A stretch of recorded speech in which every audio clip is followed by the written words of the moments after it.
This video is going to show you how to make your hyperlinks for the student view to put on our website.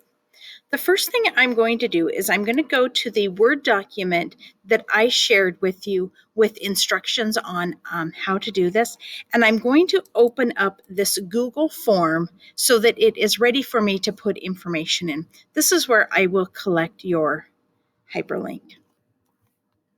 All right, so it's sitting there waiting for me. So here I am in Planbook. So in Planbook, I'm going to select over here, Go To, and I'm going to select on lesson sharing options. You can't see it there. So here are all my sharing options. I can share with teachers. I can share with substitutes. This would be great for sub-planning. But we're going to go here and I'm going to click on View Students. Do not click on the eye. Click here on View Students. And here's some things that we need to customize. First is the view key. It's important that your view key is listed as lowercase CMR. The reason for this is if students use an app to go in and view your plan book, we want all of the teachers at CMR to be the same. We want them all to be lowercase CMR so they don't have to memorize this view key, different ones for each student. So your view key needs to be CMR.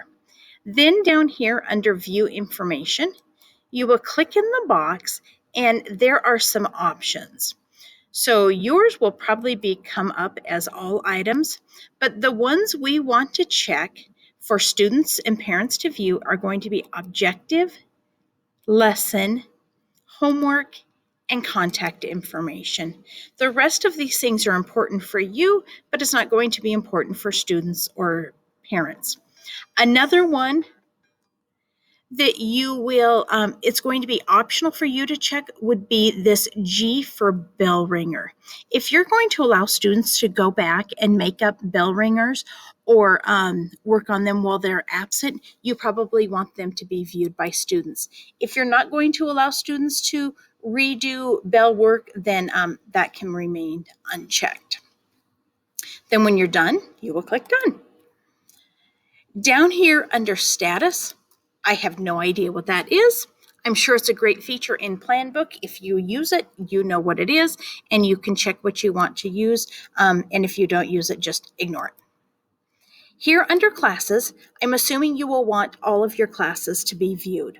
One of the things we found last year was that if teachers added a class later, like they might decide, oh, I wish these would be divided up, and they added a class, that it wasn't defaulted here to be viewed by students, and so they had to go in and change that. So just know if you add a class later, you'll need to come in here and click it to select it to be viewed for students. Here under Date Range, under the first one, you need to select all prior weeks. We want students and parents to be able to see back as far as they want. That does not mean you have to accept late work. It just means that we want people to be able to view all the way back. Then through forward, you can decide what you want them to view. We want students to be able to view the current week. You may allow them to view weeks in the future, so that's up to you, but they need to view at a minimum the current week. You have one last option, and this is your default view. I've kind of found that I like the day default view where you only see work for the day, but you could decide week is also another good one. I think month just provides too much information on one screen, especially when students are using smaller screens or using their device. So either one, you may select day or you may select week. If you select day, the students then can use the arrows. You can see the arrows up here. Use the arrows to select which days they want to see to go forward and back. You can come in at any point and change these. That will not affect the hyperlink. This view key is the only thing that will affect the hyperlink. Okay, so then when you're all done with that information, you're going to click right up on this guy. This allows you to download the links. These are going to download into my Chrome browser. I see them right here. I'm going to double click and it's going to open into a notepad.